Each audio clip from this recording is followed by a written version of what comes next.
सादर नमस्कार, प्रणाम। सर्वप्रथम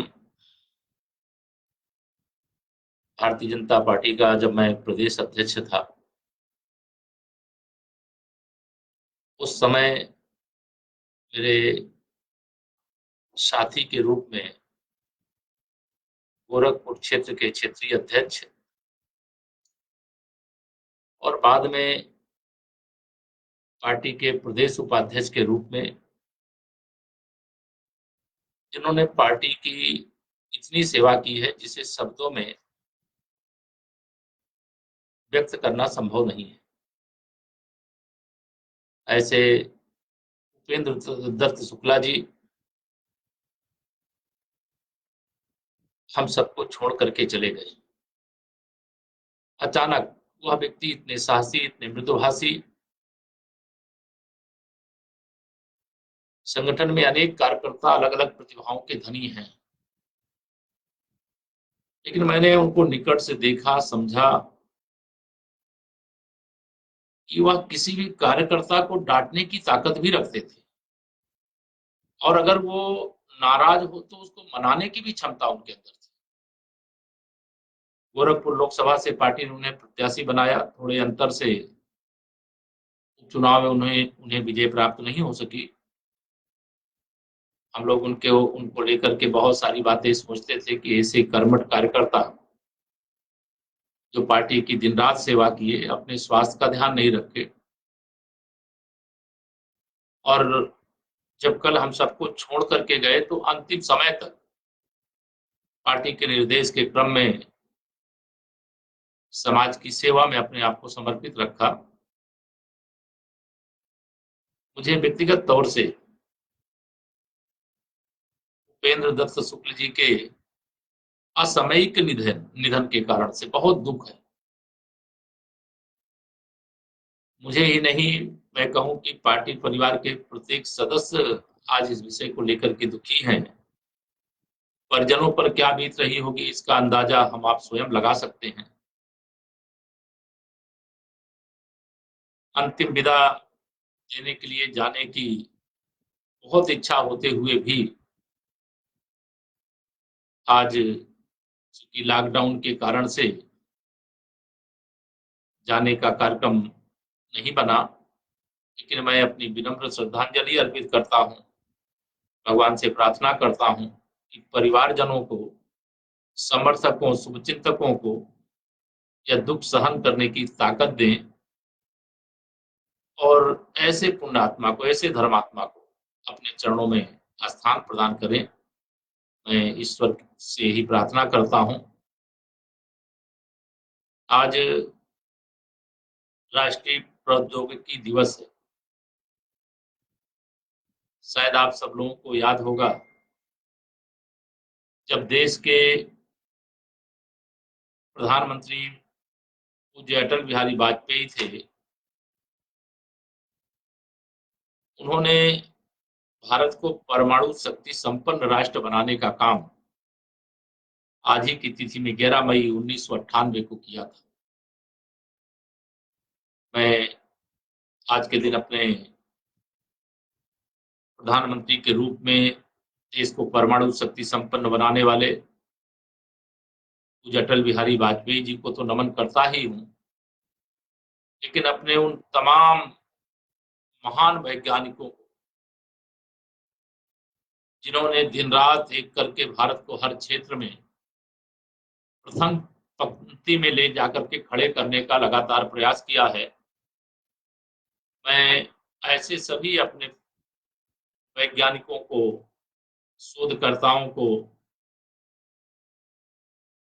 शुभकामना देता हूं कि वह जिस मिशन में लगे हैं, जिस क्षेत्र में अपना लक्ष्य लेकर के काम कर रहे हैं, उसमें उनको सफलता मिले,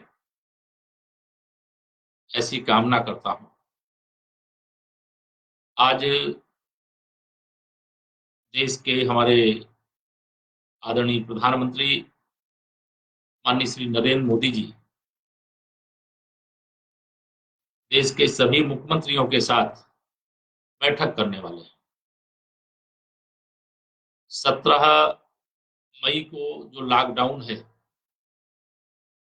इसकी अवधि समाप्त हो रही, आगे की रणनीति पर चर्चा हो कि आगे लॉकडाउन को अगर खोला जाए कि ना खोला जाए, और खोला जाए तो कितनी सीमा तक खोला जाए। तमाम विषय होंगे, वो माननीय प्रधानमंत्री जी और मुख्यमंत्री जी के बीच जब चर्चा होगी तो विषय आएंगे, उस बात आप सबके सामने आए। मैं जरूर आज यह आपसे कहना चाहता हूं कि मेरे भाइयों बहनों, कि कोरोना संक्रमण का लॉकडाउन खुलने या बंद रहने के कारण से अंत नहीं होने जा रहा। लॉकडाउन रहता है तो इसको फैलने में समय लगता है। लॉकडाउन नहीं रहे और हम पूर्वत जिंदगी जैसे पहले जीते थे, कोरोना के आने के पहले की जिंदगी अगर जीने लगेंगे तो निश्चित तौर से देश और प्रदेश बड़े संकट में पड़ सकता है। मैं आप सबसे अपील करूंगा, निवेदन करूंगा कि सरकार जो भी निर्णय लेगी वह सब सार्वजनिक होगा, आप उससे अवगत होंगे। लेकिन हम सब लोगों को कोरोना को देखते हुए अपनी जीवन शैली ऐसी बनानी पड़ेगी कि जैसे लॉकडाउन के दौरान हम एक दूसरे से दूरी बनाए रखते हुए अपने आप को सुरक्षित रखने का प्रयास कर रहे हैं, वैसे ही लॉकडाउन अगर समाप्त हो तो भी हमें यह ध्यान में रखना चाहिए कि अब हमारी जीवन शैली ऐसी बनेगी। कल एक चैनल के माध्यम से मैं देख रहा था कि जब स्पेनिश फ्लू आया था देश के अंदर, उसमें सरकारी आंकड़े के अनुसार 1,80,00,000 लोग 1920 में हमारे देश के अंदर स्पेनिश फ्लू के कारण से मृत्यु के मुंह में चले गए। और उसमें बताया गया था कि यह जो 1,80,00,000 लोग मरे थे, वह सरकारी आंकड़ा है, उससे भी बहुत अधिक लोग मरे होंगे। तब इतना संसाधन या इतना सिस्टम नहीं था कि कितने लोग मरे कि उसका आंकड़ा जुटाया जा सके। उस समय हमारी अपनी सरकार नहीं थी, हमारा देश पराधीन था, अंग्रेजों का शासन था। और स्पेनिश फ्लू के कारण से जो तबाही मची थी, उस तबाही का मंजर कुछ लोगों ने जरूर किताबों में लिखा है, इतिहास के पन्नों में दर्ज है कि एक बार पूरा कंट्रोल हो गया, नियंत्रण में आ गया। उसके बाद उसने दोबारा जब अटैक किया कि लोग लापरवाह हो गए थे, लोगों ने सोचा कि अब स्पेनिश फ्लू जो है यह समाप्त हो गया। उसमें इस प्रकार से लोगों की मौत हुई थी कि कई कई परिवारों के तो कोई सदस्य ही जीवित नहीं बचे। आज यह कोरोना संक्रमण का संकट स्पेनिश फ्लू की तरह ना हो, भगवान से प्रार्थना करता हूं, लेकिन जब एक परिवार के एक सदस्य को किसी भी कारण से अगर कोरोना संक्रमण हो जा रहा है तो पता चलता पूरा का पूरा परिवार संक्रमित होता है। और ये अपने उत्तर प्रदेश में भी आप देख रहे हैं, देश के कई राज्यों के जो आंकड़े आ रहे हैं उनको भी देख रहे हैं, दुनिया के भी जो आंकड़े हैं वह भी आप देख रहे हैं। 40 लाख से अधिक का आंकड़ा, अब 40 क्या कहूं, वो 43 लाख से अधिक का आंकड़ा दुनिया के अंदर जो संक्रमित है उनका हो गया। चीन में फिर से कोरोना संक्रमण की वापसी हो रही, जिनके अंदर कोई लक्षण नहीं दिख रहे थे उनके अंदर अब लक्षण दिखने लगे हैं। जो स्वस्थ होकर के घर गए तो उनके अंदर फिर से अटैक हुआ है, ऐसा समाचारों में। हम आप में से बहुत सारे लोग स्वस्थ होंगे, उनको लगता होगा कि हम तो स्वस्थ हैं, हमारे सामने तो कोई संकट ही नहीं है।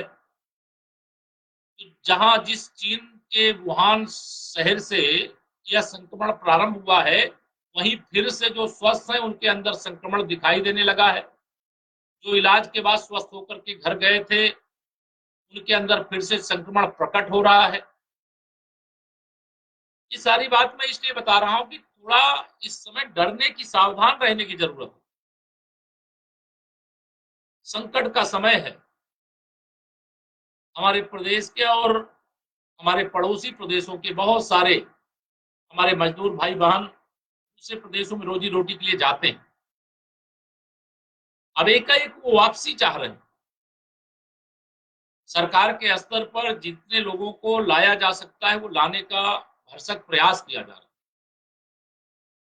लेकिन जितनी बड़ी संख्या में अपने उत्तर प्रदेश के लोग दूसरे प्रदेशों में रहते हैं, तत्काल उनको लाना यह मुश्किल काम है और उनके सामने संकट भी है। हम अपने सभी मजदूर भाई बहनों से, जो छात्र उन छात्रों से, जो व्यापारी उन व्यापारियों से, जो अन्य प्रकार के कारोबारी उन कारोबारियों से, दूसरे प्रदेश में रहते हैं और उत्तर प्रदेश के निवासी, उनसे अपील करते हैं, निवेदन करते हैं कि थोड़ा धैर्य बनाएं, सरकार का सहयोग करें। आपने बहुत कष्ट सहा है, लेकिन जो कष्ट सहा है ये कष्ट कम है। इससे बड़ा कोई कष्ट हमको अपने जाल में ना फंसा ले। जो कोरोना रूपी दानव हमारे देश के अंदर भी आ गया, हमारे प्रदेश के अंदर भी आ गया है, उससे सुरक्षित रहने के लिए हमें थोड़ा सा धैर्य बनाए रखने की जरूरत है। थोड़ी असुविधा होती है तो असुविधा का सामना करने की जरूरत है। बड़ी संख्या में हमारे मजदूर भाई बहन पैदल ही चल रहे हैं, देख करके बहुत दर्द होता है। लेकिन वह समाधान इस प्रकार से नहीं हो सकता जिस रास्ते पे वो चल रहे हैं। सब लोगों से मैं निवेदन करता हूं, वो धैर्य को बनाएं, पैदल ना चलें। सरकारी स्तर पर जो भी व्यवस्था होती है वो तो की जा रही है, की जाएगी, लेकिन अगर वो इसी प्रकार से पैदल चलते रहेंगे, उनको शारीरिक क्षति हो रही है। कई हमारे मजदूर भाई बहन अपने अपने उन शहरों से निकल करके अपने गांव के लिए चलना चाह रहे थे। उसमें एक रेल दुर्घटना में 17 हमारे मजदूर मारे गए। कई लोग सड़क मार्ग से आ रहे हैं, कोई दुर्घटना हो जा रही है, कोई उसमें मारे जा रहे हैं, घायल हो रहे हैं। कई लोग इतनी लंबी पैदल या साइकिल से या अन्य प्रकार से यात्रा करके जब गांव के पास पहुंच जाते हैं,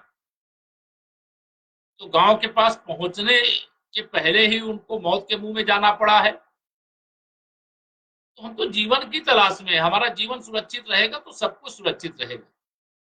जब जीवन ही सुरक्षित नहीं रहेगा तो क्या सुरक्षित रहेगा। थोड़ा हो सकता है कि आपको उतने स्वादिष्ट भोजन जैसा आप करते रहे हो ना मिल पा रहा हो।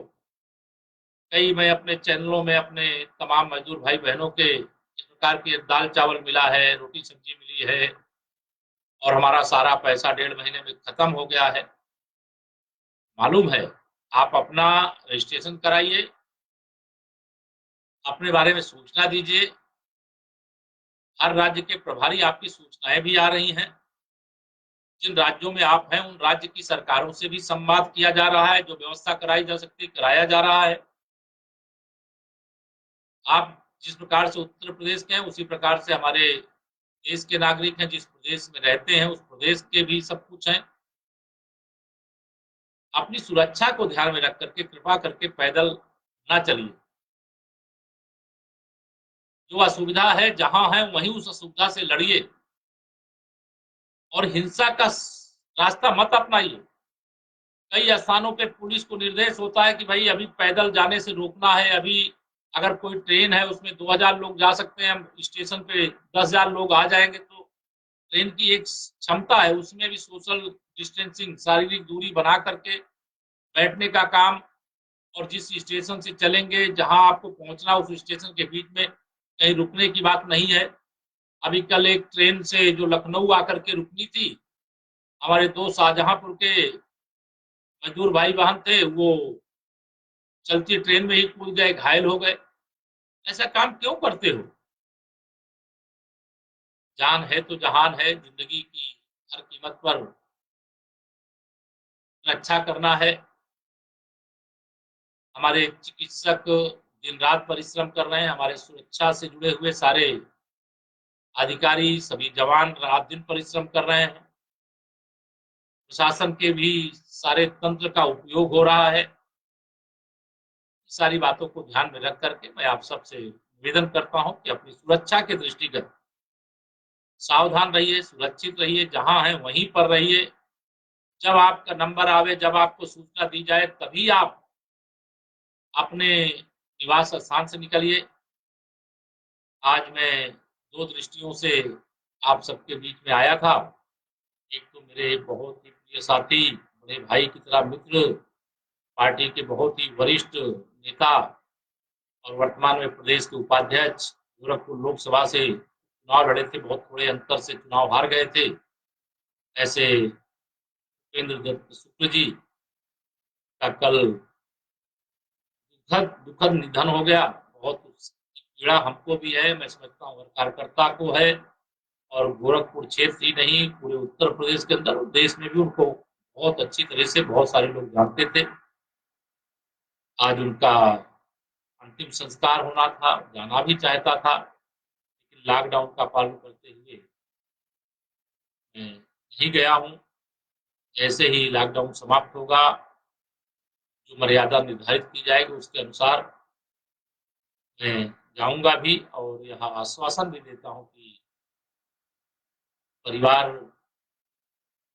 पर यह विपदा जरूर आई है, तो ईश्वर अधीन रहता है, वो मनुष्य के बस में नहीं रहता है। लेकिन पार्टी और मैं स्वयं परिवार के इस दुख की घड़ी में भी और सदा सदा के लिए आपके साथ हैं, कि आप सबको आश्वस्त करना चाहते हैं।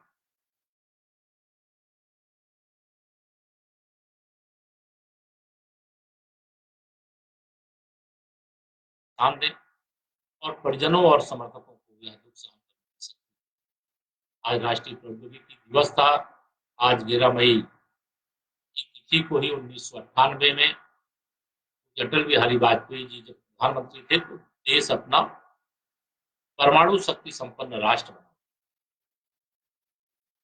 और इस दिन को राष्ट्रीय प्रौद्योगिकी दिवस के रूप में मनाया जाता है। इस दिन के लिए मैं आप सबको, देशवासियों को शुभकामना देता हूँ, अपने वैज्ञानिकों को बधाई देता हूँ, और बहुत कीर्तिमान देश के वैज्ञानिकों ने स्थापित किया है, और यह कीर्तिमान स्थापित करने का कार्य वह करने में निरंतर सफल रहे, इस ईश्वर से प्रार्थना करते हुए, और आप सबसे फिर लॉकडाउन का पालन करते रहें, और सरकार के द्वारा जो निर्णय होगा तो देशवासियों के हित में, देश के हित में होगा। पूरी दुनिया के लिए भारत मॉडल बना है, उत्तर प्रदेश मॉडल बना है, तो हम सब लोग अपने माननीय प्रधानमंत्री श्री नरेंद्र मोदी जी और अपने माननीय मुख्यमंत्री योगी आदित्यनाथ जी की अगुवाई वाली दोनों सरकारों के माध्यम से जो योग्यतम श्रेष्ठतम सेवा कर सकते हैं। कुछ त्रुटियां जरूर रह जाएंगी, कि अचानक सब कुछ बंद हो गया, अचानक सबकी आवश्यकताएं बढ़ी हैं, लेकिन इसमें आप सबसे सहयोग की अपेक्षा करते हुए समाज के उन लोगों से जो इस संकट कहीं नहीं गिरे हैं, जो पीड़ित लोग हैं, जिनकी आवश्यकता है, उनकी मदद